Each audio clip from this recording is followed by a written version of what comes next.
Praise the Lord. இயேசுவின் ரத்தம் ஜெயம். தினமும் இயேசு நிகழ்ச்சிக்கு உங்களை கர்த்தராகிய இயேசு கிறிஸ்துவின் நாமத்தில் வரவேற்கிறேன். செய்தியின் தலைப்பு மேன்மேலும் உயர்வதற்கு வழிகள். ஆதார வசனம் யோவான் 1:50. இதிலும் பெரிதானவைகளை காண்பாய். கிறிஸ்துவுக்குள் அன்பானவர்களே, இஸ்ரவேல் மக்களை அடிமை வீடாகிய எகிப்திலிருந்து புறப்படு பண்ணும்போதே அவர்கள் பெரிய அதிசயங்களை அற்புதங்களை கண்டார்கள். எகிப்தியர்களுக்கு 10 வாதைகள் நடந்தது. இவர்களுக்கு ஒன்றுமே வரவில்லை. வேடிக்கை பார்த்தார்கள், அவ்வளவுதான். சங்கீதம் 91:7-8 குறிப்பிட்டபடி, உன் பக்கத்திலே 1000 பேரும் உன் வலப்புறத்தில் 10,000 பேர் விழுந்தாலும் அதை உன்னை அணுகாது. உன் கண்களினால் மாத்திரம் இதை பார்த்து துன்மார்க்கனுக்கு வரும் பலனை காண்பாய் என்று. இத்தனை அற்புதங்களை கண்டவர்கள் தேவனோடும் அவருடைய தாசனோடு இறுக பிடிப்பு உண்டாக்கி கொள்ளவில்லை. அவ்வப்போது மறுபடியும் அற்புதங்களை அதிசயங்களை காண செய்து கொண்டே இருந்தார். மேன்மேலும் பெரிதானவைகளை காண செய்து கொண்டே இருந்தார். ஏன்? இவர்கள் தானே முரட்டாட்டம் பண்ணுறவர்களாச்சே, முறுமுறுக்கிறவர்களாச்சே, மனதிலே எகிப்தியர்கள் திருப்பி கொண்டு போனவர்களாச்சே, விட்டுவிட வேண்டியதுதானே. இது மனிதர்களாகிய நம்முடைய எண்ணம். தேவனோ ஆபிரகாமுக்கும் ஈசாக்கிற்கும் யாக்கோபிற்கும் கொடுத்த ஆணையை ஏற்படுத்தி கொண்ட உடன்படிக்கையை நினைவுபடுத்தி கொண்டே இருக்கிறார். இதை இஸ்ரவேல் மக்களுக்கும் சொன்னார். ஆம், தேவன் வார்த்தையில் உண்மையுள்ளவர் என்பதை காட்ட உடன்படிக்கை மீறாதவர், 1000 தலைமுறைக்கு அதை நினைவு கூறுவர் என்று வாக்கு கொடுத்துவிட்டு அவரே அதை மீறுவது இல்லை. உடன்படிக்கையும் போது தன்னிலும் பெரியவர் ஒரு இல்லாத தன் பேரிலேயே ஆணையிட்டு கொண்டார். அப்படி என்றால் நாம் எப்படி இருந்தாலும் அவர் சொன்னதை செய்து முடிப்பார் அல்லவா என்று கேட்க தோன்றுகிறது. ஆம், கட்டாயம் செய்வார். அவரோடு இணைந்து விசுவாசித்து அவருக்கு கீழ்ப்படிந்து நீண்ட பொறுமையோடு இல்லாவிட்டால் நாம் அனுபவிக்க முடியாது. அதுதானே நடந்தது இஸ்ரவேல் மக்களுக்கு. எகிப்திலிருந்து புறப்பட்ட அத்தனை கிட்டத்தட்ட 6 லட்சம் புருஷர்கள் கானானுக்குள் நுழையும் போது விசுவாசத்தை நிலையாக நின்ற யோசுவாவும் காலேபும் மாத்திரம் நுழைந்தார்கள். மற்றவர்களெல்லாம் வழியிலேயே அழிக்கப்பட்டு விட்டார்கள். யோசுவாவோடும் காலேபோடும் நுழைந்த மக்கள் வழியிலே 40 வருடங்கள் பிறந்து வளர்ந்த மக்கள். அவர் புறப்பட்டவர்கள் 2 பேரை தவிர யாரும் உள்ளே நுழைய முடியாது. இதிலும் பெரிதானவைகளை காண்பாய் என்ற வாக்கு தொடர்ச்சியான முன்னேற்றம், முந்தினை சீரைப்பார்கள் நற்சீர், மேலும் மேலும் கணம், மகிமையை குறிக்கிறது வசனம். அவர் அப்படியே செய்வார். இதை கொடுக்க வாய்க்கு செய்ய கர்த்தர் ஆயத்தமுள்ளவரும் வல்லவரும் உண்மையுள்ளவருமாயிருக்கிறார். அவரது பாட்டிலே நாம் சந்தேகப்பட வேண்டிய அவசியமே இல்லை. நாம் நம்முடைய பாட்டை, நம்முடைய பங்கை, நம்முடைய அர்ப்பணிப்பை, நம்முடைய உழைப்பை, நம்முடைய விசுவாசத்தை, பொறுமையை, கீழ்ப்படுதலை சோதித்து கொண்டே இருக்க வேண்டும். இதில் தளர்ந்து விடக்கூடாது. இதில் ஜாக்கிரதை உள்ளவர்களாக இருக்க வேண்டும், விழிப்புள்ளவர்களாக இருக்க வேண்டும். நம் தேவன் கண்ணாரை காண வைக்கும் தேவன். உபாகம் 29:3 மோசே சொல்கிறார், கர்த்தர் செய்த பெரிய சோதனைகளையும் பெரிய அடையாளங்களையும் அற்புதங்களையும் கண்ணார கண்டீர்களே. யாருக்கோ செய்ததை நமக்கு சொல்வதில்லை. கேள்விப்பட்டீர்களே என்று சொல்லவில்லை. கண்டீர்களே, அனுபவித்தீர்களே. உபாகம் 29:5, 6, 7, 8 வாசித்துக் கொள்ளுங்கள்.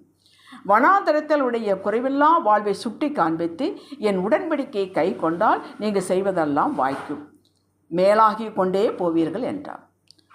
இன்று நாம் நம்முடைய வாழ்வை, அவரவர் வாழ்வை சற்று திரும்பி பார்ப்போமே.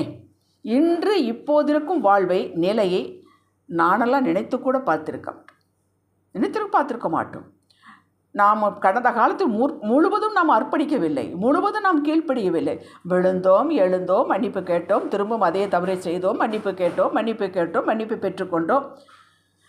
ஆனாலும் இஸ்ரவேல் மக்களைப் போலல்லாமல் கிருபையின் காலத்தில், புதிய உடன்படிக்கை, இரத்த உடன்படிக்கையின் காலத்தில் வாழ்கிற நம்மை நம் போக்கிலே விட்டு பின் இழுத்து பிடித்து பெரிதானவைகளை காண செய்து உயர்த்து கொண்டே வந்திருக்கிறார்.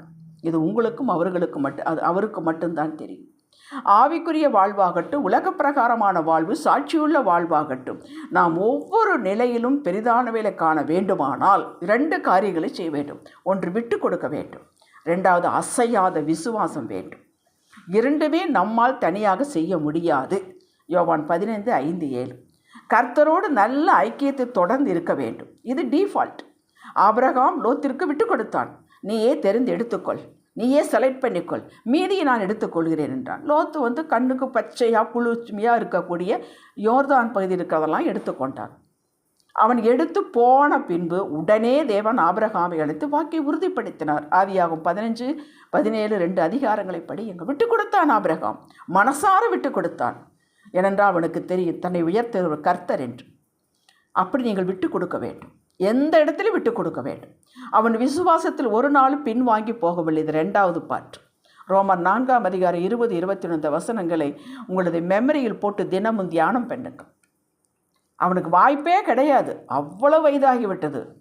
அது பார்க்கவே இல்லை. அவன் கர்த்தர் சொல்லிவிட்டார், செய்வார். அது ஒரே ஃபோக்கஸில் என்றான். அப்படித்தான் நாமும் நிற்க வேண்டும். ஆபிரகாம் அவனுக்கென்று வைத்திருந்த அத்தனை பெரிதான ஆசீர்வாதங்களை பெற்று விசுவாசின் தந்தை என பெயர் பெற்றான். தானியேல் அவனுடைய நண்பர்கள் அரமனை போஜனம் வேண்டாம், அது பாகாலுக்கு படைக்கப்பட்டது என்று அதை தள்ளி விட்டார்கள். அதை விட்டு விட்டார்கள். அது கர்த்தருக்கு அருவருப்பு என்று தள்ளி விட்டார்கள். தங்களை காத்து கொண்டார்கள். இவருடைய விசுவாசம், பக்தி, வைராக்கியம் நீங்களும் நானும் அறிந்தது. மக்களை வாழ்வின் ஒவ்வொரு நிலையிலும் பெரிதானவைகளை காண்பது என்பது நாம் ஏற்படுத்தி கொண்டதல்ல, கர்த்தர் ஏற்படுத்தினது. இது முழுமையும் நாம் அடைந்து உயர்ந்து சிறந்த வாழ்வை அனுபவிக்கக்கூடும். நாம் செய்ய வேண்டியது இடப்பக்கம் வலப்பக்கம் திரும்பாமல் கர்த்தரையே நோக்கி கொண்டு ஒரே ஃபோக்கஸாக இருந்து விசுவாசம், இதில் என்ன வந்தாலும் சந்திக்க தயார் என்ற நிலையில் நமது ஆவிக்குரிய வாழ்வு இருக்க வேண்டும். நீங்கள் எதையும் தனியாக சந்திக்க விடப்பட மாட்டீர்கள். கர்த்தர் உங்களோடு இருக்கிறார். நீங்கள் தனிமையாக போராட வேண்டிய அவசியமே இல்லை. ஒப்புக்கு சப்பனியாக அவர் கூட நடந்தால் போதும். பலன் தருவார். தப்பித்து கொள்ள வழிகாட்டுவார். உறுதியாக நிற்க பலன் தருவார். அவருடைய கிருபை நமக்கு போதுமானது. காலைதோறும் புத்தம்புது கிருபை உங்களை கண்டு மேன்மேலும் உங்களை உயர்வை கண்டு அவரை மகிமைப்படுத்தி கொண்டே இந்த வாழ்வின் பயணத்தை பொறுமையாக ஓடி முடிக்கலாம். எதிரிகளை அவர் பார்த்து கொள்வார். யுத்தம் அவருடையது, ஜெயம் நம்முடையது. நம்மளை ஜெயம் எடுக்க வைப்பார். எப்பொழுதும் ஜெயம் எடுக்க வைப்பார். நம்புங்கள், தேவ மகிமையை காண்பீர்கள். ஜெபிக்கலாம். தகப்பனே, உம்மோடு ஒட்டி கொள்வோம். பரிபூர்ண ஆசீர்வாதங்களை பெறுவோம். உங்கள் நாமத்தினாலே, உங்கள் தயவனாலே எங்கள் கொம்பு உயரும். இயேசுவின் நாமத்தில் பிதாவே, ஆமென். அல்லேலூயா.